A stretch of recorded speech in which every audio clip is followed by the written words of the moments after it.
Magandang umaga po sa ating lahat, mga kapatid. Yes, the Lord is good. Purihin ng Panginoon. Ang malaking pagkakaiba po natin sa mga hindi mananampalataya, mga kapatid, ay meron po tayong napakalaking pag-asa.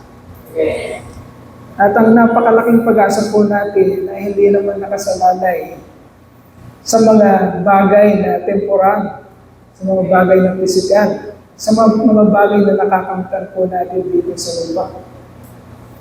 Ang malaking pag-asa po natin, kagaya ng inawit kanina sa praise and worship, ay nakabatay po doon po sa inihanda sa atin ng ating po Panginoon, ng ating Diyos, yung inawit ni Sister Aloha, yung inihanda po sa ating buhay na walang hanggan. Kaya po mga mananampalataya, sana po ganun tayong lahat. Sana po yun ang nararanasan talaga natin. Sana po yun ang totoo sa atin mga kapatid.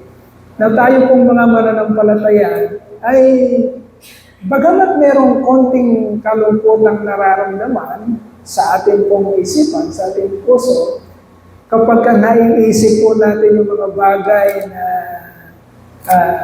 magiging kawalan dito po sa mundo pong ito, ay nandun po ang mas matindiyas na pag-asa sa ating mga isipan sapagkat malinaw po sa atin kung ano po yung ipin-repair na, inihanda na ng Panginoon, ng ating Diyos para sa ating pag nakapiling na po natin siya. Yan po ang malaking pagkakaiba natin sa sanlibutan mga kapatid. Kaya hindi tayo naigugupo ng anumang sirkumstansya dito sa mundo ito. Hindi tayo natatalo ng anumang temptation o mga tukso. Hindi tayo naigugupo ng anumang pagsubok, anuman yan, kawalan man ng pinansyal, kawalan man ng mabuting kalusugan sa katawan, nakaambaman sa atin ang kamatayan, parang nandyan na ang kamatayan, but still, yung inawit po ng ating pong mga praise and worship team kanina, nakatingin po tayo bilang mga mananampalataya doon sa ating pag-asa na isang araw ay makakasama natin, makakapiling natin ating Panginoon. Pero hindi po napakadali no, mga kapatid. Hindi napakadaling tumubo sa ating puso at isipan, yung talagang pagnanais na talagang gusto natin makapiling, makasama ang ating Panginoon. Hindi po napakadali no. Hindi po yung minamagic sa ating isipan at sa ating puso. Mapalad ka, kapatid, kung totoong, kung tunay na taglay mo yung pagnanasa na yun. Kagaya ng pagnanasang nababasa natin dito sa mga karakter ng Biblia. Yung talagang makatotohanan. Gusto mo talagang makapiling ang Panginoon. Kasi kung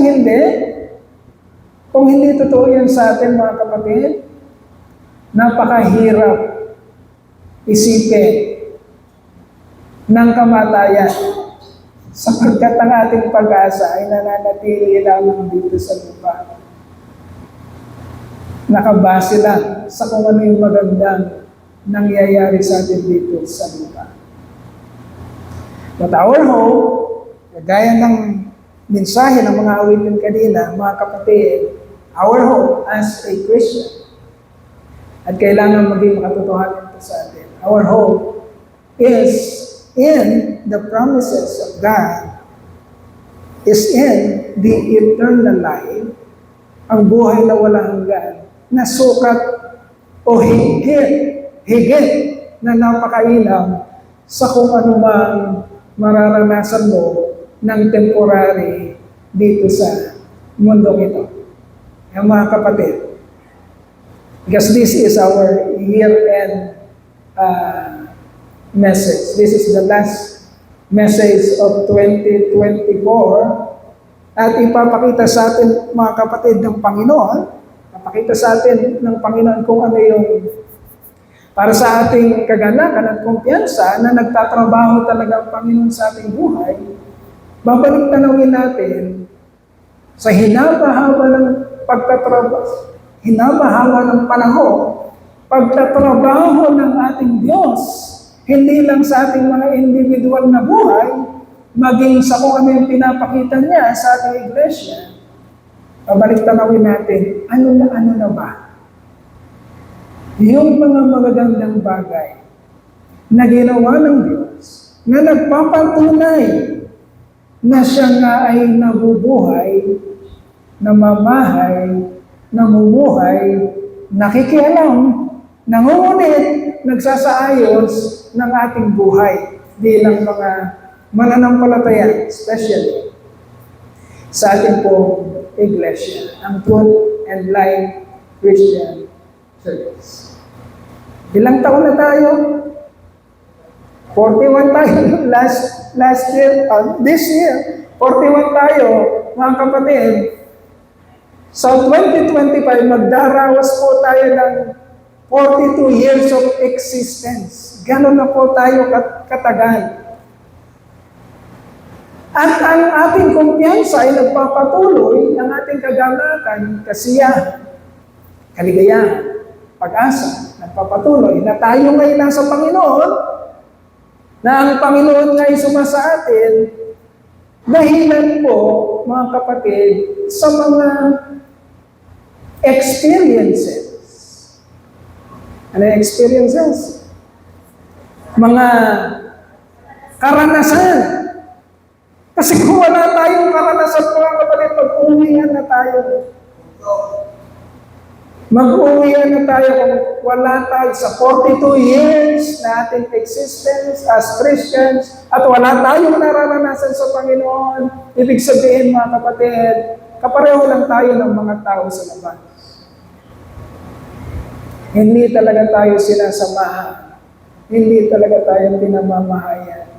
Hindi talaga namumuhay sa atin ang ating Diyos. But, if we are experiencing the real works of God in our lives, the undeniable, the amazing works of God, ay talaga namang nararanasan natin. Yun ang nagbibigay sa atin, mga kapatid, ng katatagan, ng kumpiyansa, ng pag-asa, na magpatuloy tayo. Kaya tayo nagpapatuloy, mga kapatid, dahil sinusustain tayo ng mga karanasan, dulot ng napakainam na gawa ng Panginoon. Hindi lang sa individual mong buhay, kapatid. Nakikita mo rin ito sa iglesia kung saan ka idinagdag ng Panginoon. Amen? Amen. So, meron tayo isang verse. Pero mamaya, manganganak to ng maraming verse for our year-end Thanksgiving message. Our God will display to us His accomplishments. Kung anong ginawa ng Panginoon sa ating iglesia, mga kapatid. Gagamitin natin ang teksto na makikita po natin sa mga aklat ng Pilipos. Philippians chapter 1, verse 6. Nag-iisang text, verse lang po ito. Philippians chapter 1, verse 6. Yan. Ang sabi diyan, mga kapatid, being confident of this. Yes. Ang nagsasalita diyan si Apostol Pablo. Pinapamaliw. Ini-speak niya. Sinasabi niya sa mga taga-Pilipos. At gayon din, para sa atin, sa ating kapanahunan ngayon. Sabi ni Apostol Pablo, being confident of this. Kumpiyansa kong sinasabi sa inyo. Sabi ni Apostol Pablo. Being confident of this, that He who began a good work in you will carry it on to completion until the day of Christ Jesus. Kung nagsimula siya sa iyo, nagsimula ba ang Panginoon sa iyo? Nagsimula ba ang Panginoon sa iyo? Yun. Kailangan nagsimula ang Panginoon sa iyo. At kapag nagsimula ang Panginoon sa iyo, kapatid, kapag nagsimula siya, hindi siya magpe-fail sa iyo. Amen? Hindi siya magpe-fail. Hindi niya sasabihin, ay, sayang, hindi ko nadali si Mapon. Nagsimula ako sa kanya, pero hindi ko natapos kung ano yung sinimula ko sa kanya. Walang ganon! Walang ganon, kapatid.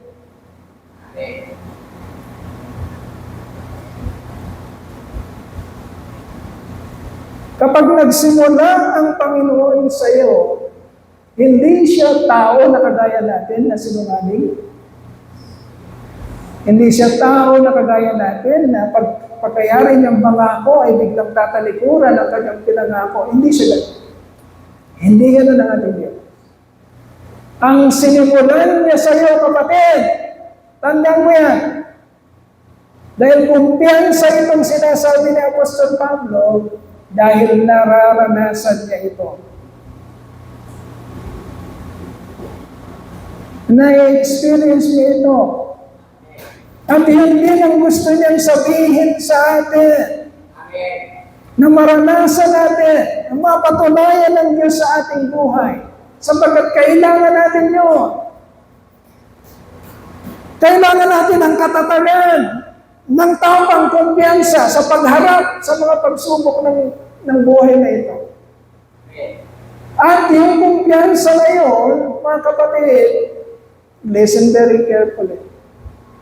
Yung kumpiyansa na yun, nang parang managumpay ka sa anumang tukso at pagsubok, nakakaharapin mo sa mundo ito, mga kapatid, ay makukuha mo lamang. Saan? Saan mo lang makukuha? Sa experiences mo. Sa mga pangako niya, sa kanyang banal na salita. Habang napapatunayan mo ito, mga kapatid, habang napapatunayan mo ito, yun ang magiging katatagan mo para magpatuloy. Kung napapatunayan mo ito, at ang pangako ng Panginoon kapag nagsimula siya sa buhay mo, ay tapat niyang tatapusin kung ano man ang sinimulan niya sa iyo. Yan ang kumpiyansa natin. Anong gusto ipakita sa atin ng Panginoon as a church? When we as Christians were asked the question, kung tayo matatanong, mga kapatid, that apart from the amazing grace of salvation we have received from God, sa kabila nun, kasi alam naman natin lahat tayo nagkiklaim, ligtas ako, niligtas ako ng grasya ng Panginoon, lahat naman tayo nagkiklaim niya. But apart from that amazing grace that we receive from God to save us, what tangible proof do you also have to testify about God's work in your life? Okay, natanggap mo yung grace. Okay, nasa yung grasya ng Panginoon. Okay, sinasabi mo, ligtas ka. O lahat tayo nagkiklaim niya. Lahat ng nagsasabing Christian, nagkiklaim niya. Sinasabi yan ng bibig natin. But aside from that, kasi hindi napapatunayan yun dito sa lupa. Napapatunayan natin ang kaligtasan, mga kapatid, pag nandun na tayo, nagkita-kita na tayo sa langit. Okay? Kaya ang hawak natin ngayon is Faith, pananampalataya. Okay? Kaya hindi tayo dapat magtalo-talo kung sino ligtas at kung sino hindi ligtas, kung sino naka-receive ng grace at kung sino hindi naka-receive ng grace. Ngunit, mga kapatid, kapag pinapatunayan natin o gusto nating ipakita ang kabutihan ng Diyos, ang kapangyarihan ng ating tinanggap na grasya o kaligtasan, mga kapatid, kailangan merong nagmamanifest. Kailangan merong lumalabas na proof mula sa atin, at least para sa ating kumpiyansa. Hindi ba natin ito kayang patunayan sa iba? At least para sa ating kumpiyansa na ang Diyos niya ay tunay na gumagawa sa ating buhay. Amen. Kailangan meron ka no.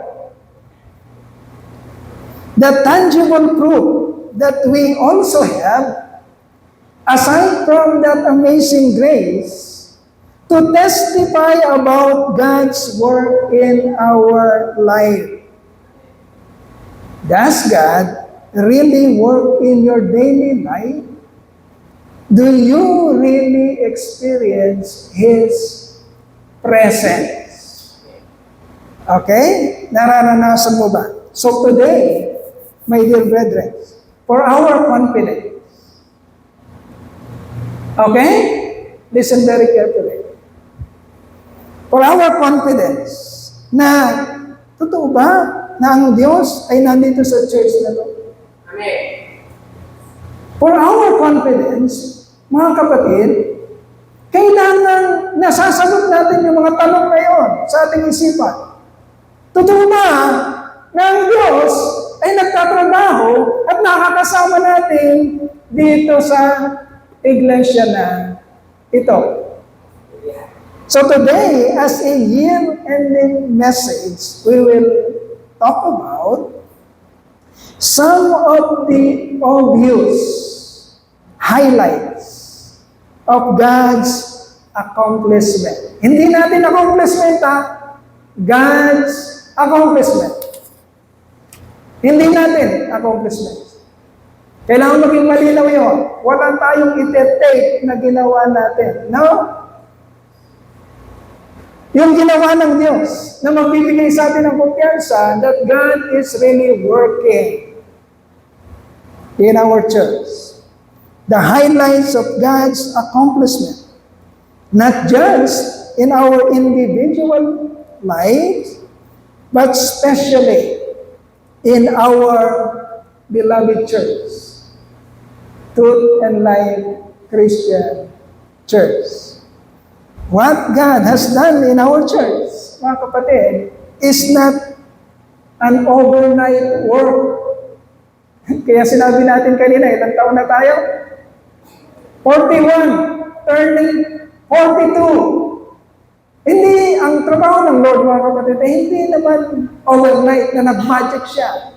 Gagawin ko ito sa TLCC ngayong gabi, para bukas pagising nila, eto na sila. Walang gano'n. Hindi gano'n nagtatrabaho ang Diyos. Hindi siya gano'n magtrabaho.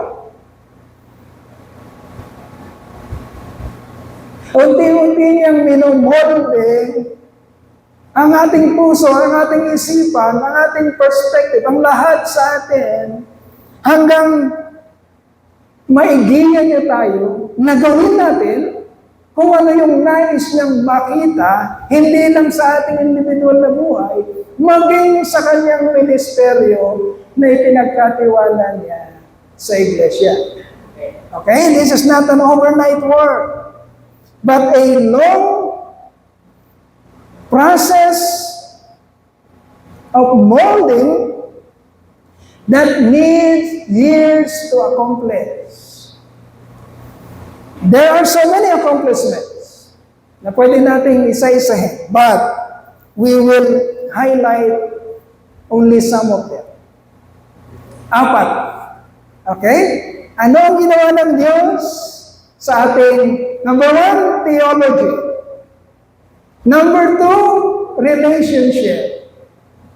Number three, ministry. And number four, mga kapatid, ito yung nakakatuwa sa bandang huli. Ayoko namang, ito lang ang magiging excitement natin, pero ito'y magiging catalyst, mga kapatid. Catalyst. Ano yung catalyst sa Tagalog? Parang pang-ignite, parang pang-boost. Ito yung isang catalyst, mga kapatid, ng ating patuloy na development at progress. So, habang tinitingnan natin yung nagdaan, habang tinitingnan natin yung past natin, mga kapatid, at kung paano isinasayos ng Lord unti-unti hanggang sa makarating tayo sa present, by looking doon sa mga ginawa ng Diyos, somehow, nakikita natin ano ang direksyon na nais ng Diyos na puntahan natin sa future. Okay? Because we can see the road marks. The road marks hanggang makarating tayo doon sa pinapagawa ng Lord sa atin. Okay, we will highlight what God has done in our theology, in our relationship, in our ministry, and lastly, na nag-manifest sa atin last Christmas fellowship, financial capability. Okay? Yun ang pangapat. Okay. Number one, theology. Anong ginawa ng Diyos sa atin? Sa atin pong pagkaunawa sa theology o sa mga aralin patungkol sa ating Diyos. The theological soundness. The work of God. Jesus said in John chapter 8, verse 31 to 32. John chapter 8, verses 31 to 32. Jesus said, to the Jews who had believed him, Jesus said, "If you hold to my teaching, you are really my disciples. Then you will know the truth, and the truth will set you free." Okay. Sa atin pong presuppose na gagawin ng Diyos sa ating iglesia, mga kapatid, meron tayong abbreviated words na apat. Natatandaan nyo sa Truth and Life, ano yun? TESA. Okay? TESA. T-E-S-A. Natatandaan niyo yan? Sa panahon pa ito ni Pastor Caloy, nung dinevelop itong presupposed work of God na gagawin sa Truth and Life. TESA. Ano yung number one? Yan. Number one is theology. Tandaan natin, wrong theology equals wrong way of life. Pag mali ang theology, mali ang buhay, siyempre. Okay? Sapagkat inaaral natin, sino ang may akda ng buhay? Sino ang may hawak ng manual ng buhay? Yung Diyos, yung Creator. Walang ibang nakakaalam kung paano tatakbo ng maayos ang creation maliban sa nag-create nito. Okay? Maliban sa gumawa nito. So, ang nakakaalam kung paano magiging maayos ang takbo ng isang nilalang, walang iba, kundi ang naglalang. So, kung maiintindihan mo ang kalooban ng naglalang, kung ano ang kanyang gustong mangyari, at yun ang nauunawa mo at sinusunod mo, magiging tama ang takbo ng buhay mo. Tama ba? So, wrong theology is equal to wrong way of life.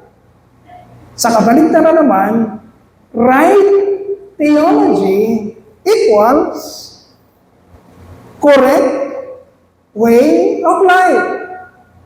Tamang theology, tamang pamumuhay. Okay? Pinakialaman tayo ng Diyos. Patungkol mo. Pinwersa tayo ng Diyos para maintindihan natin kung ano ang tama. Okay?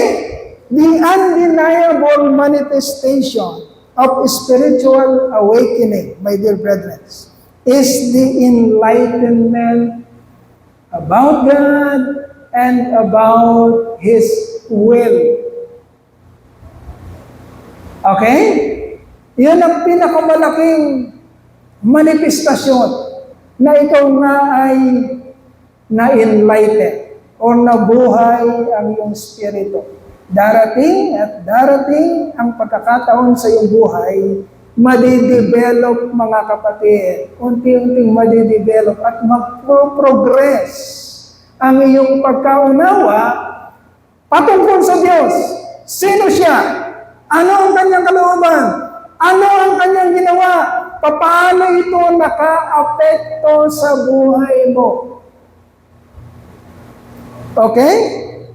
Yan ang undeniable manifestation na kailangan meron ka at nagmamanifest sa iyo, kapatid. Kaya, patuloy na nangungulit, patuloy na nakikialam ang Panginoon sa ating buhay. Hindi tayo tumatakbo. Nakakaawa ka. Kung tingin mo sa sarili mo, napakatalino mo, pero tumatakbo ang buhay mo sa kung ano lang yung gusto mong isipin. Kung ano lang yung nakikita mong fit para sa'yo, yan ang paggagawin mo at hindi mo kakalkalin at kaalamin ano ba ang kalooban ng Diyos para sa'yo na tunay na magbibigay ng kapayapaan, kaligayahan, kumpiyansa na ikaw nga ay namumuhay sa kalooban ng Diyos. And there is no other way, mga kapatid, there is no other way to accomplish His work. Listen very carefully, especially young people. Walang ibang paraan ang Diyos. Makakala natin meron tayong makakalkal sa mga cute na mga gawa ng sanlibutan. Tandaan natin, especially young people, kasi kayo yung nandun sa nag-explore.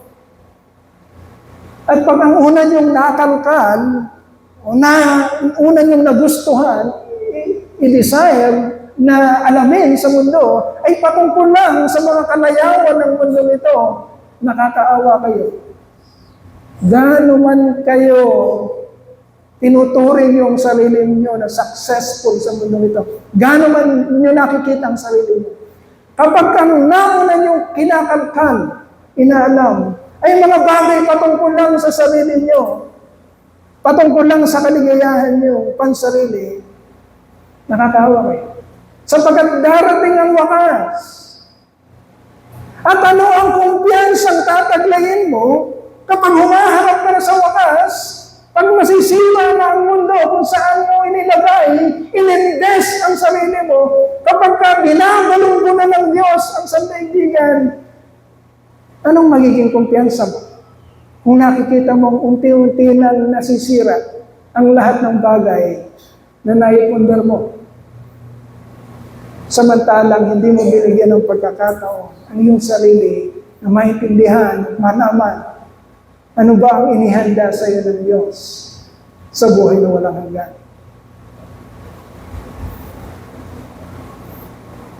There is no other means, there is no other way to accomplish His work but to know and understand the sola scriptura. Okay? The scripture, the Word of God, ang banal na kasulatan ng Diyos, which is our manual. Ano yung manual sa Tagalog?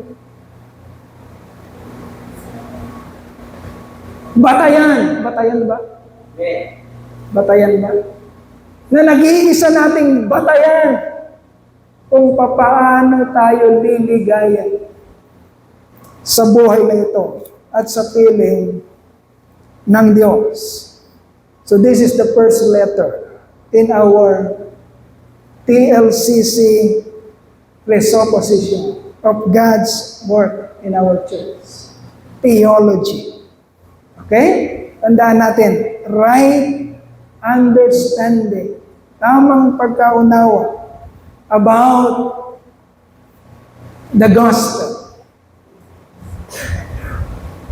Ano yung gospel? Mabuting balita. Right understanding about the gospel of our Lord Jesus Christ, mga kapatid, will set our church to experience every promises na maa-unlock lang. Listen very carefully, mga young people. Right understanding of the gospel, ng mabuting balita, the gospel of God's grace, the gospel of our Lord Jesus Christ, tamang pagkaunawa ng gospel will set our church and also your individual life, mga kapatid, to experience, to unlock, para mabuksan ang mga, shall I say, lahat ng pinangako ng Diyos na makakamtan lang natin sa pamamagitan ng pagkaunawa, pagtanggap sa ginawang sakripisyo sa inalay na buhay ng ating Panginoong Jesucristo. Mga kapatid, all through the years, sa panahon ni Pastor Kaloy, hanggang sa panahon natin ngayon, unti-unting isinasaayos, pinapaliwanag, pinapaunawa, nangungulit ang Diyos, mga kapatid, sa atin, na maunawaan natin ang tamang pagkaunawa ng doktrina. Okay? About the gospel of God's grace. At dahil doon, nararanasan natin o patuloy nating nararanasan yung pangalawa na trabaho ng Diyos, which is victory in our relationship. Can you say amen to that? Maganda ba ang relasyon natin, mga kapatid? Maganda ba ang relasyon natin? Hindi ba tayo nagsisiraan dito? Pag nakatalikod ba tayo at meron tayong kinakainisan, pag wala siya sa grupo, hindi ba natin siya sinisiraan sa ating kapulungan? Nangyayari pa ba yun sa atin? O walang makasagutan?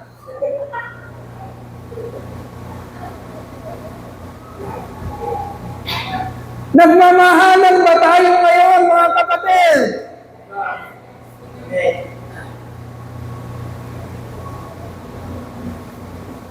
Kapag tama ang theology mo, tama ang buhay mo. Amen? And Jesus said, in John chapter 13, verses 34 to 35, a new command I give you. Love one another as I have loved you, so you must love one another. By this, everyone will know that you are really my disciple, if you love one another. Kaya tatanungin natin ang ating mga sarili. Di ba tayo nagbubulahan dito? Mahal pa talaga natin ang isa't isa? Si Kuya lang mahal ba natin talaga ang isa't isa? ano? Ano? Mahal ba talaga natin ang isa't isa? Mga kapatid. Amen? Amen.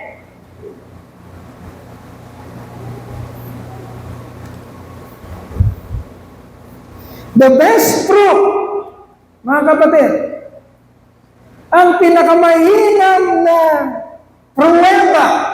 pruweba of God's work in a man's life is the display of genuine love towards one another.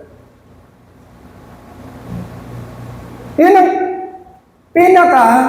the best o mainam na pruweba, kapatid, na nasa iyo ang Diyos. Hindi yung magaling ka magsalita. Hindi yung kung anong laman nito. Hindi kung anong sinasabi nito. The best fruit na nasa iyo nga ang pangunguna ng Diyos at ang Diyos ay nagtatrabaho sa iyo, namumuhay sa iyo, nakikipamahay sa iyo, is when your life is displaying, mga kapatid, a genuine love towards another person, especially your brethren. Sa kapatid mo.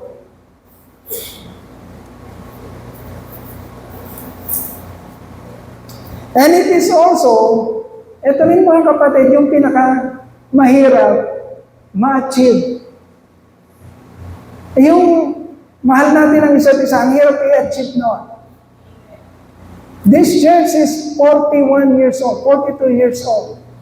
Ang pinagpapasalamat natin sa Panginoon, mga kapatid.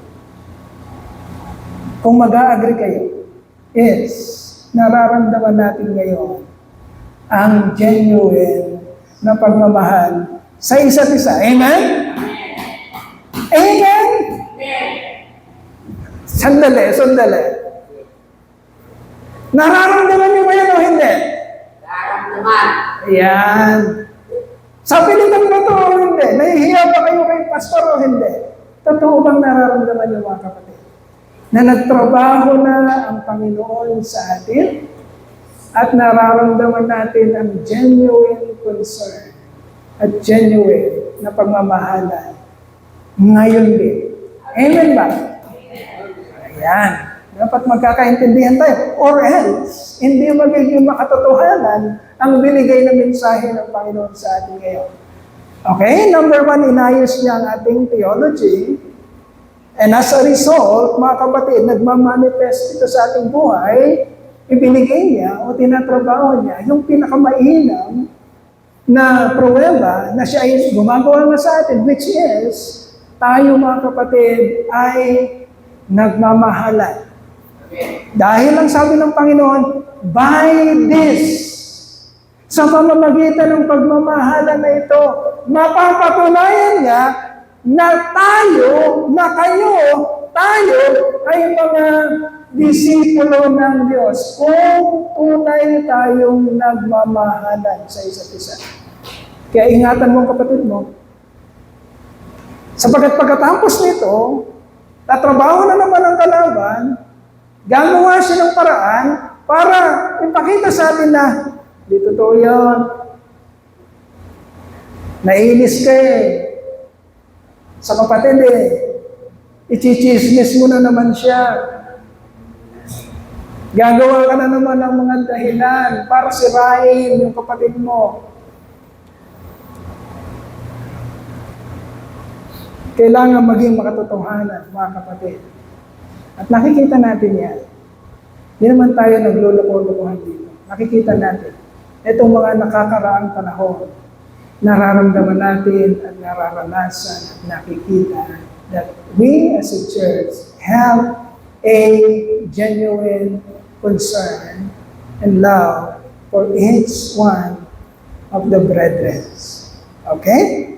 So yun yung pangalawa, mga kapatid. And then number 3. Number 3, ministry. Anong nakikita natin sa ministry? Jesus said, in Yahweh said in Deuteronomy chapter 28, verses 12 to 13, the Lord will open the heavens, the storehouse of His bounty, to send rain on your land in season and to bless all the work of your hands. You will lend to many nations, but you will borrow from none. 13. The Lord will make you the what? The Lord will make you the head, not the tail. If you pay attention to the commands of the Lord your God that I give you this day and carefully follow them, you will always be at the top, never at the bottom. Okay. Mga kapatid, kaya inuna sa atin ng Panginoon ang theology. So, we will be carefully paying attention, following the commands of the Lord our God. Okay? Kung mali kasi ang pagkaunawa mo, pagkaintindi mo ng kanyang salita at ng kanyang mga palatuntunan, ano ba ang gusto niya? Ano ba ang kalooban niya? You will not be carefully obeying His commands. The only way that you can be careful to obey His commands is if you truly understand the genuine theology, the gospel,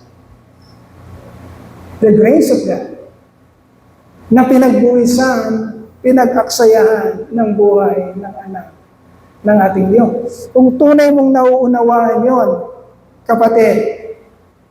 So, anong nangyayari sa ating ministry? Mga kapatid, anong ginagawa ng Diyos? Just recently, kailan ba tayo nagbotohan sa TLCA? For the longest time, mga kapatid, nahihirapan tayong makimingle sa ating pong association. Hirap po tayo sa TLCA, Truth and Light Churches Association. Nahihirapan tayo makipag-mingle sapagkat merong mga prinsipyo ang pamunuan ng mga kapanahunan na yan na hindi pasok sa mga prinsipyo na ating pinapaniwalaan sa ating perspective. So nahihirapan tayo, although hindi po tayo umaalis sapagkat kaya nga Truth and Light Churches Association, dahil ito talaga ay nanggaling at naitatag sa kapanahunan nung nakaraang pastor natin, si Pastor Caloy, yun talagang itinatag ng main church, ng Truth and Light Christian Church of Orion. So although hindi natin masyadong hindi tayo pumapabor sa prinsipyo na pinapaniwalaan nila, but still hindi tayo umaalis doon. Nanatili tayo doon ng miyembro. We are waiting and waiting and waiting for God to act in our behalf. Naghihintay tayo. Hindi tayo pumupuwersa, hindi tayo nagsasalita ng kung ano man, hindi man lang natin ini-air o sinasabi yung ating mga gustong mangyari. Because we are confident na ang Diyos ay nandiyan at isang araw ay isasayos niya at makikialam siya. And then just recently, kailan yun? January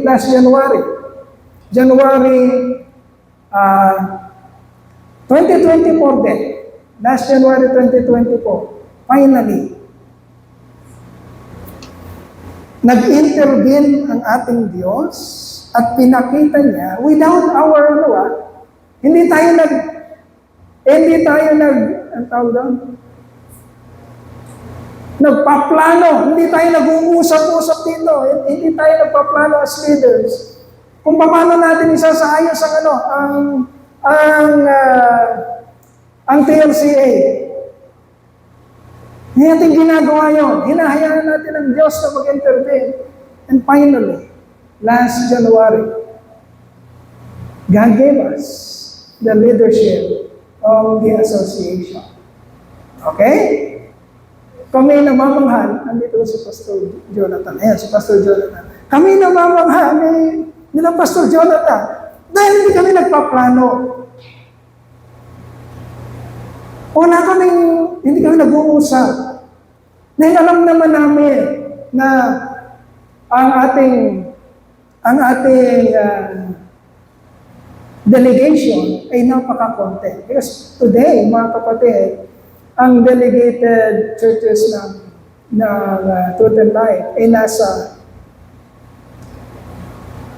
10, 11. Parang gano'n na kadami ang churches dito sa Bataan ng Truth and Light. At medyo isolated ang main church. Ang natatanging nakikita namin magbibigay ng boto sa ating representative, ako lang, si Pastor Jonathan at si Pastor Boyet. Okay? Dahil 12 yan or 11, imamayos mo yung 3 doon, matitiran ng boboto sa kapila na ilan? 7 o 8. 8 kontra sa 3. Wala kaming inasa. Pero, ang sabi ng Lord, sige, i-present yung sarili nyo, ihanda nyo ang sarili nyo, at tingnan natin kung anong gagawin nyo. Sa hindi inaasa, ngunit napaka-amazing na pangyayari. Mga kapatid, ang ating delegasyon, ang ating representative na si Pastor Jonathan, ang siyang naiboto bilang moderator ng association. At hindi lang yon. Sa pagkapanainga namin, pagpasok namin dito, yung lahat ng Truth and Light name, ang siyang inilagay ng Lord as leaders ng association. Si Ate Cora bilang women's leader, and then sino pa? Si Mia bilang youth leader, and then meron pa? Si Dia ba? Tatlo lang ba? Ayan. Ang ibig sabihin, mga kapatid, ang ating Diyos nilagay ang ating church muli sa leadership position. At nakikita namin yan ni Pastor Jonathan. Bakit? Sapagkat may mga malalaking pagbabagong ginagawa sa convention. At nangangailangan, ayaw ko maging bias sa pagsasalita. Nag-iingat din ako sa pagsasalita. Nangangailangan ng utak na representante ng Bataan papunta ng convention. At binigyan tayo ng Panginoon, I can say, ng pagpapala patungkol sa ganong mga larangan. Marami tayong mga kapatiran na inihahanda ng Panginoon to govern para maging mapunta sa mga administration. Okay? So, yun ang isa na ginawa ng Panginoon na obvious, kitang-kita sa ating church. Ayaw nating maging boasting ito, but this is the truth.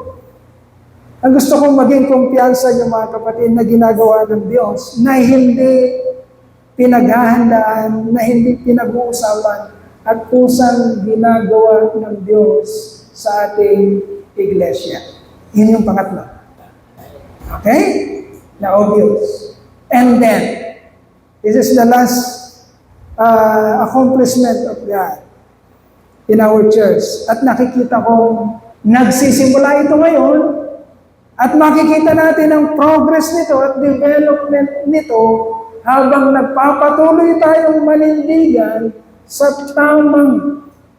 tamang doktrina na kailangan o nakikita sa atin ng Panginoon base sa kanyang mga salita. And number 4 is financial capability. Okay? 2 Corinthians chapter 9, verses 6 to 11 says, magtatapos tayo dito sa mga verses na ito. Remember this,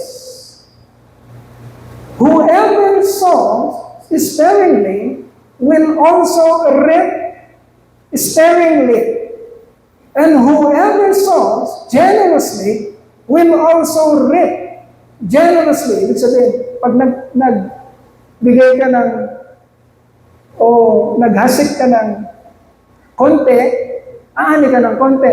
Pag naghasik ka ng marami, aani ka ng marami.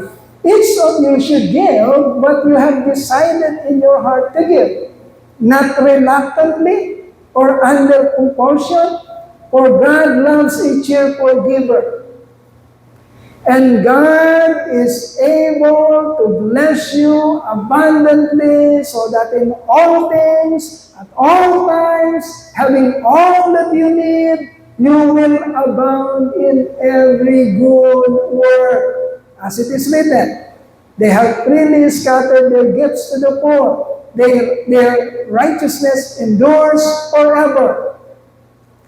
Now he who supplies seed to the sower and bread for food will also supply and increase your store of seed and will enlarge the harvest of your righteousness.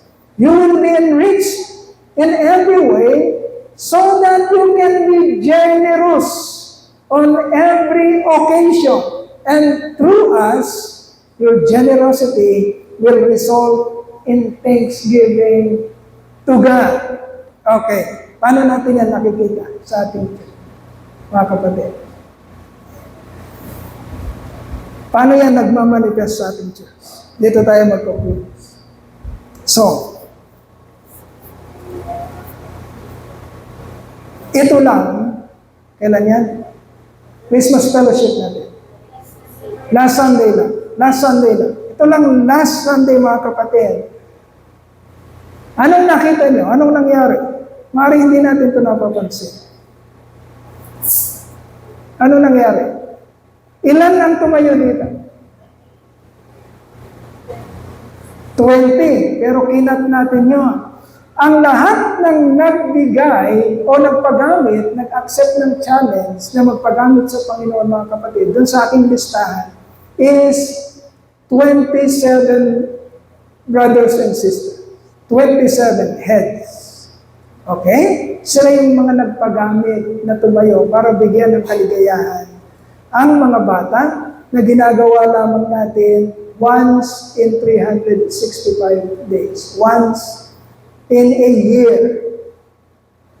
Although ito ay kultura na iglesia, since sa panahon ni Pastor Canoy, tumatayo na talaga mga tatay. Pero mangilan-ngilan lang kami. Minsan 6, minsan 7, minsan 8, minsan 10, pero hindi tayo lumagpas ng 12. Hindi kami lumagpas ng 12. But this year, may pinakita ang Panginoon na advancement sa ating pong giving. Okay? Ang bawat isang bata na dinala ng Panginoon dito ay pinagkalooban niya ng gift na hindi bababa sa 1,000 piso. Mga kapatid, saan tayo nanggagaling? Ang ating iglesia, mga kapatid, ay nanggagaling doon sa, si Sister Marina, doon sa, ang ating bank account ay naglalaman lang ng, hindi ko masyadong kabisado, pero hindi tayo umaabot sa, hindi noon, Nagme-maintain lang tayo maybe 10,000, 12,000 sa ating bank account. Tama ba? Anyway. Iyon tayo, mga kapatid, ang Truth and Life Christian Church. Nahihirapan tayong gumawa ng mga ministeryo na pupunduhan natin sapagkat kulang na kulang ang kakayanan natin, ang ating financial capability. But, mga kapatid, let us look at what God has done in our church today in terms of financial capability, hindi lang ng church, kundi ng bawat isang miyembro ng church. Tumayo po dito, mga kapatid, ang 20 katao na nagbigay ng napakabigayang karanasan sa ating mga bata. Huwag nating babasta-bastahin yun. Sapagkat marami sa atin dito, maraming mga tumayo nung Sunday na nakaranas din nung mga bata pa sila ng ganong klaseng pagpapala mula sa Panginoon. At naging kultura ito ng kanilang isipan na magpagamit at sila naman ang tumayo sapagkat nakaranas sila ng kakaibang kaligayahan sa ganong payak na kaisipan bilang mga bata. Ang church natin, mga kapatid, ngayon, at marami sa ating mga individual na miyembro ay nakakaranas na ng iba yung pagpapalang pinansyal at material sa Panginoon. Ito ay gawa ng Diyos sa Iglesia.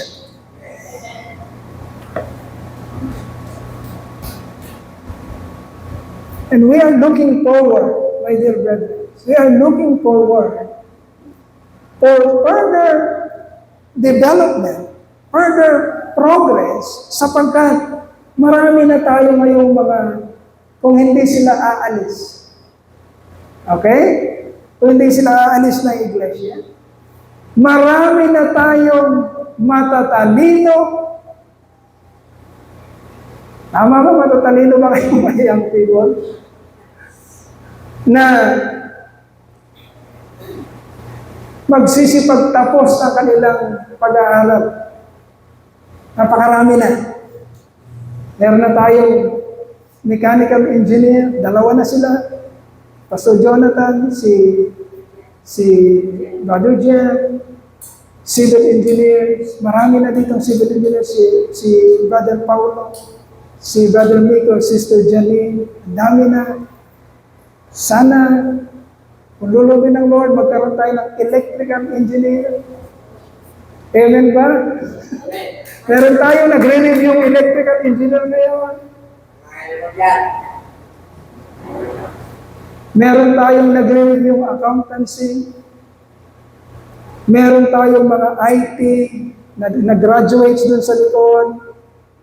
Si Brother Kyle, si Sister Daphne, dumplings ang like ko na pagkakit. Si Sister Daphne, mga graduates ng IT. May gagraduate tayong arkitekto. Meron tayo sa Australia, isa nandun si Brother Carlo. Nag-graduate ngayong taon next sa 2025 si Marlon, si Badet, si Dia. Meron tayong, ang tawag kay Jen, intern, ang tawag sa gano'n. Doktora, Sister Jen. Yung mga batang tumatayo dito, mga kapatid, na kumakanta na, kung naaalala niyo, gusto kong maging isang inhinyero na sila ngayon. Si Jel, si Brother Miko, gusto kong maging isang doktora na ngayon yun. Mga bata sila, na kumakanta lang dito dati. Pero, naging tapat ang ating Diyos sa Kanyang pangako sa atin. And we are looking forward sa mas higit pa pagpapala na hinahantay natin, mga kapatid. So as we And this year, mga kapatid, balik tanawan natin para sa ating kumpiyansa, para sa ating katatagan. Balik tanawin natin, marami man ang pagsubok. Hindi man natin naipakita, bukod sa mga pagpapala, ang mga dinaanan natin pagsusubok. Pero balik tanawin natin kung paano naging tapat ang Diyos sa ating iglesia. Hindi lang sa ating individual na buhay, lalo tigil sa kanyang ginagawa sa ating iglesia. Nang sa gayon, kapag tumindig tayo at bumakal patungo sa progreso ng ating future, meron po tayong pinanghahawakan, katatagan at kumpiyansa. Dahil naranasan natin ang ating Diyos all through the years. Palakpakan po natin ang kasama. Tayo po ay magpasalamat, magpuri sa ating Panginoon. Hallelujah. Hallelujah. Hallelujah.